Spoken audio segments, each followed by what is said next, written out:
Friends, my മസ് കിച്ചന്റെ പുതിയൊരു എപ്പിസോഡിലേക്ക് എല്ലാവർക്കും സ്വാഗതം.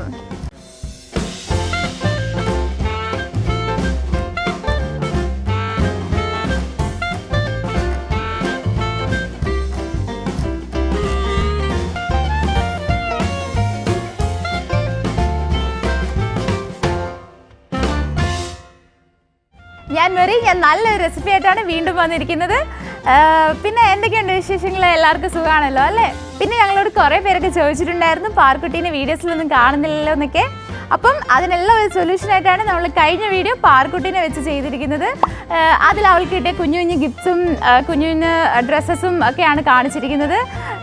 അപ്പോൾ അത് കാണാത്തവരുണ്ടെങ്കിൽ ഞാൻ ഡിസ്ക്രിപ്ഷൻ ലിങ്ക് കൊടുത്തേക്കാം. അതൊന്ന് പോയി കണ്ട് ലൈക്ക് ചെയ്യണേ, കമൻറ്റ് ചെയ്യണേ. പിന്നെ മൈ മസ് കിച്ചൻ സബ്സ്ക്രൈബ് ചെയ്യാത്തവരുണ്ടെങ്കിൽ ഉറപ്പായിട്ട് മൈ മസ് കിച്ചൻ സബ്സ്ക്രൈബ് ചെയ്ത് അടുത്തുള്ള ബെൽ ബട്ടണും കൂടെ ഒന്ന് അടിച്ചേക്കണേ. പിന്നെ ഞാൻ നേരത്തെ പറഞ്ഞിട്ടുള്ള പോലെ വളരെ ലെങ്തി ആയിട്ടുള്ള റെസിപ്പീസൊക്കെ ഷോർട്ടാക്കി വളരെ എളുപ്പം നിങ്ങൾക്ക് മനസ്സിലാകുന്ന രീതിയിലാണ് ഞങ്ങളിപ്പോൾ വീഡിയോ ചെയ്തുകൊണ്ടിരിക്കുന്നത്. അതൊക്കെ എല്ലാവർക്കും ഇഷ്ടമാകുന്നുണ്ടെങ്കിൽ ഞങ്ങളെ ഫീഡ്ബാക്കൊക്കെ കമൻസിലൂടെ അറിയിക്കുക. പിന്നെ ഞങ്ങളെ റെസിപ്പീസൊക്കെ ട്രൈ ചെയ്യുന്നുണ്ടെങ്കിൽ കമൻസ് അറിയിക്കുക. അപ്പം ഇന്നത്തെ സ്വീറ്റ് റെസിപ്പി എന്താണെന്ന് വെച്ചാൽ നമ്മൾ ഉണ്ടാക്കാൻ പോകുന്നത് സിനമൺ റോൾസ് ആണ്. അത് വളരെ എളുപ്പം തന്നെ ഉണ്ടാക്കാൻ പറ്റുന്ന ഒരു റോൾസ് ആട്ടോ. ഒരുപാട് ബുദ്ധിമുട്ടൊന്നുമില്ല, പക്ഷെ ഭയങ്കര ടേസ്റ്റി ആയിട്ടുള്ളൊരു റെസിപ്പിയാണ്. അപ്പോൾ സിനമൺ റോൾസ് എങ്ങനെ ഉണ്ടാക്കുന്നത് നമുക്ക് വേഗം പോയി കണ്ടിട്ട് വരാം. അപ്പം നമുക്ക് ആദ്യം സിനമൺ റോളിന് വേണ്ടിയുള്ള ബേസ് തയ്യാറാക്കിയെടുക്കാം. അതിനായി 2 കപ്പ് മൈദയിലേക്ക് 1/4 സ്പൂൺ ബേക്കിംഗ് സോഡയും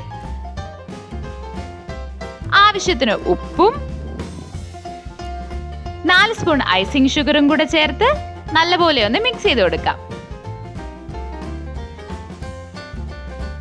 ഇനി നമുക്കിതിലേക്ക് 2 ടേബിൾ സ്പൂൺ ബട്ടറും കൂടെ ചേർത്ത് ഒന്ന് മിക്സ് ചെയ്തതിന് ശേഷം 1/2 കപ്പ് പാലൂടി കുറച്ചായി ഒഴിച്ചു കൊടുത്ത് ചപ്പാത്തി മാവ് കുഴയ്ക്കുന്ന പോലെ നമുക്കിതൊന്ന് കുഴച്ചെടുക്കാം.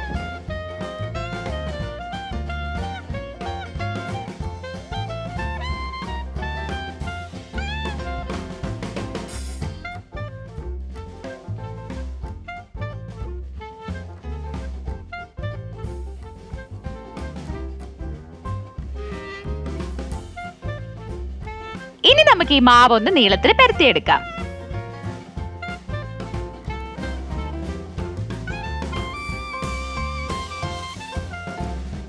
എന്നിട്ട് നമുക്ക് ഇതിന്റെ 2 സൈഡും ഒന്ന് മുറിച്ചു കൊടുത്തതിന് ശേഷം നമുക്കിത് ഒന്നുകൂടെ ഒന്ന് നീളത്തിൽ പരത്തി കൊടുക്കാം.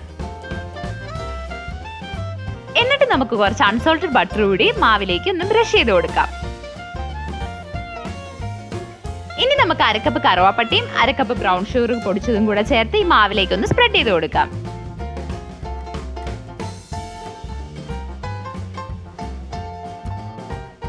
ഇനി നമുക്ക് ഈ മാവ് ഒന്ന് പയ്യെ റോൾ ചെയ്തെടുക്കാം.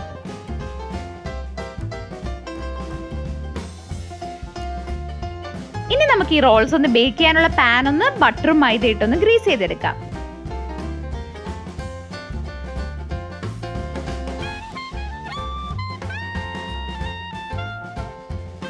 അതിനുശേഷം നമുക്ക് ഈ മാവ് ഒന്ന് റോൾസ് ആയിട്ട് കട്ട് ചെയ്ത് ബേക്കിംഗ് പാനിലോട്ട് മാറ്റാം.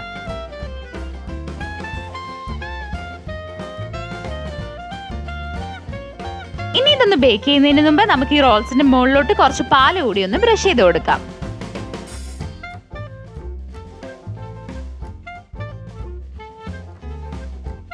അപ്പം നമ്മുടെ റോൾസ് ഇവിടെ കടായിലാട്ടോ ബേക്ക് ചെയ്യാൻ പോകുന്നത്. അതിനുവേണ്ടി ഞാനൊരു 10 മിനിറ്റ്സ് മുമ്പ് കടായി പ്രീഹീറ്റ് ചെയ്തിട്ടുണ്ടായിരുന്നു.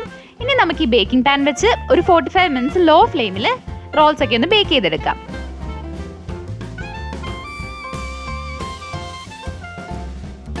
ഇനി നമുക്ക് സിനമൺ റോളിന് വേണ്ടിയുള്ള ടോപ്പിംഗ്സ് തയ്യാറാക്കിയെടുക്കാം. അതിനായി ഞാനിവിടെ എടുത്തിരിക്കുന്നത് 3 ടേബിൾ സ്പൂൺ മിൽക്കി മിസ്റ്റിന്റെ ക്രീം ചീസ് ആണ്. അതിലേക്ക് 2 ടേബിൾ സ്പൂൺ ഐസിങ് ഷുഗറും 1 ടേബിൾ സ്പൂൺ പാലും 1 ടീസ്പൂൺ വാനില എസൻസും കൂടെ ചേർത്ത് നല്ലപോലെ ഒന്ന് മിക്സ് ചെയ്ത് ഒരു ക്രീമി ടെക്സ്ചർ ആക്കിയെടുക്കാം. അപ്പൊ 45 മിനിറ്റ്സ് കഴിഞ്ഞു. നമ്മുടെ സിനമൺ റോൾസ് ഒക്കെ ഇവിടെ നല്ല ഫ്ലഫി ആയിട്ടുണ്ട്.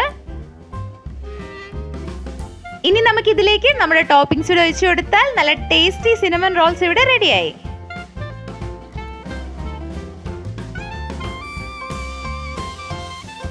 അപ്പൊ ഈ റെസിപ്പി ഇഷ്ടമായെങ്കിൽ എല്ലാവരും വീട്ടിൽ ട്രൈ ചെയ്ത് നോക്കണേ. ട്രൈ ചെയ്തിട്ട് ഞങ്ങളെ ഫീഡ്ബാക്ക് കമന്റ്സിലൂടെ അറിയിക്കുക. പിന്നെ ഞാൻ എപ്പോഴും പറയുന്ന പോലെ മൈ മസ് കിച്ചൻ സബ്സ്ക്രൈബ് ചെയ്യാത്തവരുണ്ടെങ്കിൽ മൈ മസ് കിച്ചൻ സബ്സ്ക്രൈബ് ചെയ്ത് അടുത്തുള്ള ബെൽ ബട്ടണും കൂടെ ഒന്ന് അടിച്ചേക്കണേ. അപ്പം മറ്റൊരു അടിപൊളി വെറൈറ്റി റെസിപ്പി ആയിട്ട് വരുന്നിടം വരെ എല്ലാവർക്കും ബൈ ബൈ.